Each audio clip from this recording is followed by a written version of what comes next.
Breaking news చూస్తున్నారు. RTC సమ్మెపై Jaggareddy shocking comments చేశారు. పరోక్షంగా ఆర్టీసీ సమ్మెకు సపోర్ట్ చేస్తూ జగ్గారెడ్డి కామెంట్స్ ఒక్కసారిగా షాకింగ్ గా మారాయి. కాంగ్రెస్ అయినా బీజేపీ అయినా బీఆర్ఎస్ అయినా అధికారంలో ఉన్నప్పుడు ఒక మాట, ప్రతిపక్షంలో ఉన్నప్పుడు ఇంకొక మాట మాట్లాడకూడదంటూ ఇటు జగ్గారెడ్డి చేసిన వ్యాఖ్యలు ప్రస్తుతం ఇంట్రెస్టింగ్గా మారుతున్నాయి. ప్రతిపక్షం నుంచి అధికారంలోకి వచ్చినప్పుడు ఇచ్చిన మాట విస్మరించడం ఏ పార్టీ చేసినా తప్పే అంటున్నారు ఆయన. ఇటు జగ్గారెడ్డి చేసిన మాటలు, ఇన్ఫాక్ట్ జగ్గారెడ్డి చేసిన ఇచ్చిన స్టేట్మెంట్ ప్రస్తుతం చర్చాంశంగా మారింది.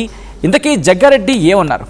ముందుగా జగ్గారెడ్డి ఏమన్నారు చూద్దాం, ఆ తర్వాత ఇన్ డీటెయిల్గా మాట్లాడుకునే ప్రయత్నం చేద్దాం. జగ్గారెడ్డి చేసిన ట్వీట్ని మీరు చూడడం జరుగుతోంది. మీడియా ప్రకటన అంటూ ఆయన చెప్పుకొచ్చారు. కాంగ్రెస్ అయినా, బీఆర్ఎస్ అయినా, బీజేపీ అయినా, రాష్ట్రంలో అయినా, కేంద్రంలో అయినా, ఇన్ఫాక్ట్ అపోజిషన్లో ఉన్నప్పుడు ఒక మాట, అధికారంలో ఉన్నప్పుడు ఒక మాట, ఎవరు మాట్లాడినా తప్పే. ప్రతిపక్షంలో ఉన్నప్పుడు ప్రశ్నించడం, డిమాండ్ చేయడం, ప్రతిపక్షం నుంచి తిరిగి అధికారంలోకి వచ్చినప్పుడు వాటిని విస్మరించడం, ఇది ఏ పార్టీ చేసినా తప్పే. ఇట్లు జగ్గారెడ్డి అంటూ కూడా ఇటు ఆర్టీసీ సమ్మెను ఉద్దేశించి ఒక విధంగా చెప్పాలంటే కార్మికులకు సపోర్ట్గా జగ్గారెడ్డి ఇచ్చిన స్టేట్మెంట్ ఉంది అంటూ తీవ్రమైన చర్చ జరుగుతుందంటే అర్థం చేసుకోవచ్చు. సో జగ్గారెడ్డి స్టేట్మెంట్ ఎలా చూడాలి?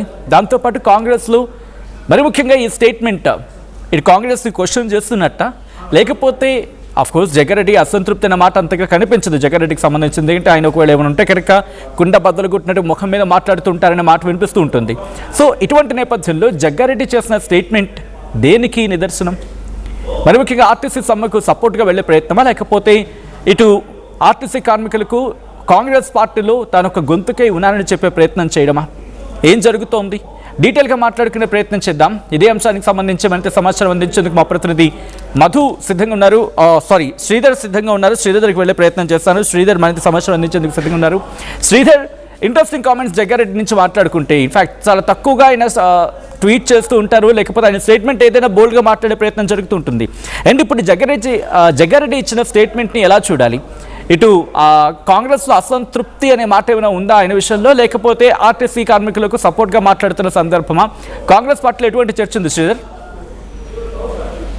జగ్గారెడ్డికి సంబంధించి అసంతృప్తి అని కాదు, తనకు ఏదైనా విషయం వస్తే డెఫినెట్ కూడా పార్టీకి ముక్కుసూటిగా చెప్తుంటారు. పార్టీ విధానాలు కానీ, పార్టీ అవలంబిస్తున్న తీరు మీద కూడా జగ్గారెడ్డి ఎప్పటికప్పుడు ప్రశ్నిస్తుంది. తను సపరేట్ అంటూ కూడా పార్టీలో తన మార్క్ నిరూపించుకుంటున్నటువంటి జగ్గారెడ్డి తాజాగా ఒకవైపు ఆర్టీసీ సమ్మె జరుగుతున్న రెండో రోజుకు ఈ రోజుతో చేరుకుంది. దానికి సంబంధించి ప్రస్తుతం ఉన్నటువంటి పరిస్థితుల్లో ప్రభుత్వం కూడా ఎక్కడ నలుగురు ఐఏఎస్ అధికారులతో కూడా ఒక కమిటీ వేసినప్పుడు కూడా చర్చలు కూడా విఫలమయ్యాయి. కార్మికులు రోడ్డెక్కారు. ఇటువంటి తరుణంలో కూడా ఒకవైపు అటు జగ్గారెడ్డి ప్రస్తుతం చేసిన ట్వీట్ ఏదైతే ఉందో అక్కడ పార్టీలకు సంబంధించి అన్ని పార్టీలు అని చెప్పినప్పటికీ ఏ పార్టీకి సంబంధించి ప్రస్తుతం ప్రతిపక్షంలో ఉన్నప్పుడు ఒక మాట, అధికార పక్షంలో ఉన్నప్పుడు ఒక మాట అనేది కూడా అది నేరుగా సీఎం రేవంత్ రెడ్డికి తగులుతుందని చెప్పి క్లియర్ గా చెప్పొచ్చు సచిన్. ఎందుకంటే సీఎం రేవంత్ రెడ్డి అప్పట్లో బీఆర్ఎస్ ప్రభుత్వం ఉన్నప్పుడు తను పీసీసీగా ఉన్నప్పుడు ఆర్టీసీకి సంబంధించినటువంటి అంశం వచ్చింది. అది ప్రభుత్వ విలీనంలో అంటూ కూడా పెద్ద ఎత్తున ఆర్టీసీ కార్మికులు రోడ్డెక్కారు. ప్రభుత్వంలో విలీనం చేయాలంటూ కూడా అటు కేసీఆర్ మాట ఇచ్చారు. కాబట్టి విలీనానికి సంబంధించింది కానీ ఆర్టీసీ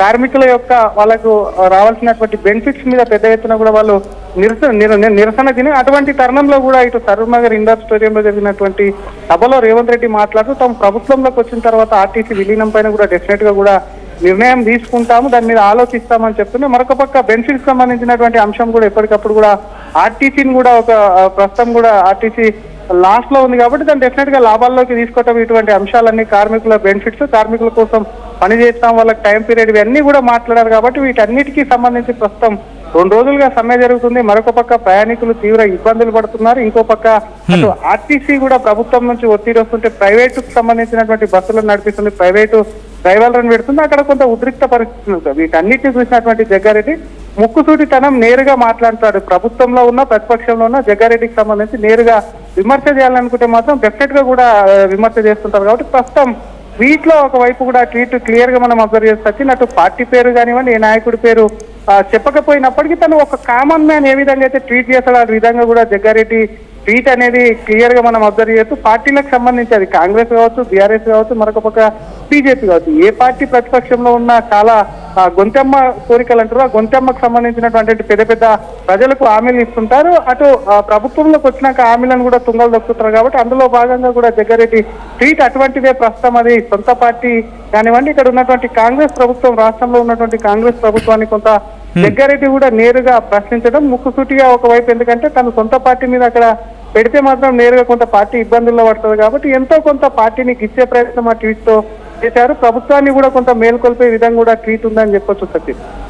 అంటే can we see in this way, అంటే ఎలా అంటే ఇటు కాంగ్రెస్ నుంచి ఒక గొంతుకై తానున్నాను, ఇటు కార్మికులకు సంబంధించి కావాల్సి ఇటు కాంగ్రెస్ పార్టీతో మాట్లాడేందుకు మీడియేట్ చేసేందుకు నేను ముందుకొస్తాను అనే అర్థం వచ్చేలా ఆయన ట్వీట్ ఉందనుకోవచ్చా?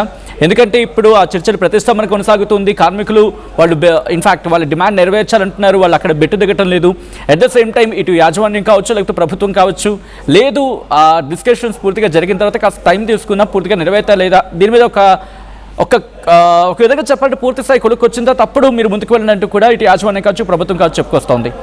ఇప్పుడు ఒక సంధానకర్తకు ఒక మీడియేటర్గానో లేకపోతే చర్చలు జరిపేందుకు ఒక కీ పాయింట్గా మారేందుకు జగ్గారెడ్డి ప్రయత్నాలు చేస్తున్నారు అనుకోవాలా? డెఫినెట్ గా సచిన్, జగ్గారెడ్డి పార్టీలో వర్కింగ్ ప్రెసిడెంట్ గా ఉన్నారు. తను ఎమ్మెల్యే కాకపోయినప్పటికీ కాంగ్రెస్ లో కీలకమైనటువంటి పోస్ట్ లో ఉన్నటువంటి వ్యక్తి.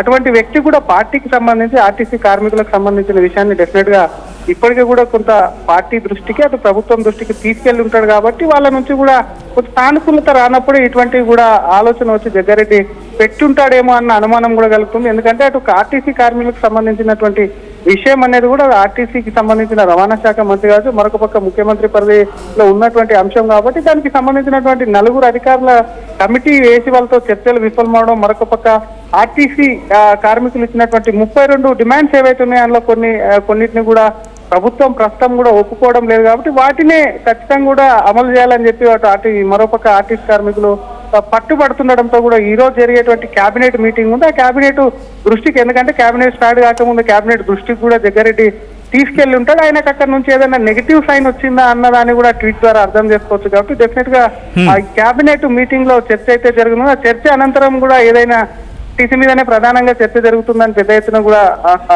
ఎత్తున వార్తలు వస్తున్నటువంటి పరిస్థితి ఉంది. కాబట్టి ఆ కేబినెట్ చర్చ అనంతరం ఆర్టీసీ మీద ఏ విధమైనటువంటి నిర్ణయం తీసుకుని దానికి అనుగుణంగా కూడా జగ్గారెడ్డి మూవ్ అయ్యేటువంటి ఛాన్స్ ఉందని చెప్పొచ్చు. చూస్తుంటాం జగ్గారెడ్డికి సంబంధించి ఎవరు ఏ సమస్యతో తనకు వద్దకు వచ్చినా కూడా తను మానవత్వంతో కూడా తను వారికి కావాల్సినటువంటి ఆర్థిక సాయం కానీ ఇతర సంబంధించినటువంటి హెల్ప్ చేస్తూ ఉంటారు. అటువంటి వ్యక్తి ప్రస్తుతం అటు ప్రయాణికుల ఇబ్బంది, మరొక పక్క ఆర్టిస్టులకు సంబంధించినటువంటి కార్మికులు చేస్తున్నటువంటి ఉద్యమం వారికి సమ్మె కానివ్వండి వాటి డిమాండ్ సంబంధించి కూడా కొంత ప్రభుత్వంతో మాట్లాడి కొంత విస్మయం చెంది కూడా ఈ ట్వీట్ చేయొచ్చు. కాబట్టి డెఫినెట్ గా కూడా తను వారధిగా అవ్వచ్చు, లేదంటే దానికి సంబంధించి కూడా పార్టీలో ఆ సమ్మెకు సంబంధించి మాత్రం ఏదైనా చేయాలని చెప్పి కూడా కొంత ప్రభుత్వం వారి సొంత పార్టీ మీద ప్రభుత్వం మీద కొంత ఒత్తిడి తీసుకొచ్చే ఛాన్స్ ఉందని కూడా చెప్పొచ్చు. రైట్ శ్రీధర్, ఇంట్రెస్టింగ్ డెవలప్మెంట్ కింద చెప్పుకోవాలి. ఎందుకంటే ఆర్టీసీ కార్మికుల సమ్మె ఇంకా కంటిన్యూ అవుతోంది. ఈ నేపథ్యంలో ఆర్టీసీ సమ్మెపై జగ్గారెడ్డి వర్కింగ్ ప్రెసిడెంట్గా ఉన్నారు టీపీసీసీకి. అండ్ ఆయన చేసిన కామెంట్స్ ఇప్పుడు ఇంట్రెస్టింగ్గా మారడమే కాదు, ఇటు ఒక అడుగు ముందుకు వేసి జగ్గారెడ్డి ఆర్టీసీ కార్మికులకు సపోర్ట్గా ముందుకు వెళ్తున్నారని క్వశ్చన్ని కూడా ఇక్కడ రైస్ చేస్తుందనేది జరుగుతున్న చర్చ. అయితే ఇక్కడ పరోక్షంగా ఆర్టీసీ సమ్మెకు సపోర్ట్ చేస్తూ జగ్గారెడ్డి కామెంట్స్ ఉన్నాయంటూ కూడా చర్చించుకుంటున్న క్రమం. కాంగ్రెస్ అయినా బీజేపీ అయినా బీఆర్ఎస్ అయినా అధికారంలో ఉన్నప్పుడు ఒక మాట, ప్రతిపక్షంలోకి వచ్చిన తర్వాత ఇంకొక మాట మాట్లాడకూడదనే భావం వచ్చేలా జగ్గారెడ్డి స్టేట్మెంట్ ఇచ్చారు. ప్రతిపక్షం నుంచి అధికారంలోకి వచ్చినప్పుడు ఇచ్చిన మాట విస్మరించడం ఏ పార్టీ చేసినా తప్పే అంటున్నారు ఆయన. దీంతో ఆయన చేసిన ఆ స్టేట్మెంట్స్ ఇన్ఫాక్ట్ కొద్దిసేపటి క్రితం సోషల్ మీడియా ఎక్స్లో పోస్ట్ చేశారు ఆయన. సో ఇప్పుడు ఆయన ఇచ్చిన స్టేట్మెంట్ తీవ్ర చర్చనీయాంశంగా మారింది. జగ్గారెడ్డి కామెంట్స్ మీద ఇప్పుడు ఇంట్రెస్టింగ్ డిస్కషన్ కూడా జరుగుతోంది. సో ఏం జరగబోతోంది? శ్రీధర్ చెప్పినట్టుగా ఆల్రెడీ క్యాబినెట్ భేటీ గురించి మాట్లాడుకుంటే సందర్భం ఉంది కాబట్టి జగ్గారెడ్డికి ఏమైనా హింట్ వచ్చిందా? అఫ్కోర్స్ వర్కింగ్ ప్రెసిడెంట్గా ఉన్నారు కాబట్టి ఇన్పుట్స్ తెలిసే అవకాశం ఉంటుంది డిస్కషన్స్కి సంబంధించి. ఈ క్రమంలో ఇప్పుడు జగ్గారెడ్డి చేసిన ఆ స్టేట్మెంట్స్ చాలా ఇంట్రెస్టింగ్గా మారుతున్నాయి. అండ్ ఇప్పుడు ఆర్టీసీ సమ్మెకు లేకపోతే ఆ ఇష్యూకి సంబంధించి సొల్యూషన్ దిశగా జగ్గారెడ్డి ఏమైనా ప్రయత్నాలు జరుపుతున్నారా? మీరేమనుకుంటున్నారు? అండ్ జగ్గారెడ్డి చేసిన స్టేట్మెంట్స్ మీరు ఎలా చూస్తారు? కామెంట్ చేసే ప్రయత్నం చేయండి.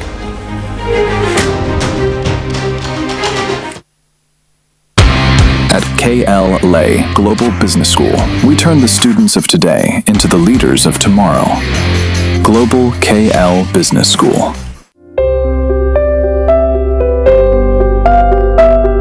చిన్న చిన్న ఆనందాలు 35 ఏళ్లుగా నా జీవితంలో లేవు. 35 ఏళ్లుగా నేను డైపర్లలో బ్రతికాను. 6 సెంటీమీటర్ల ఫిస్టులా నా మూత్రాశయంలో లీక్ కారణమైంది.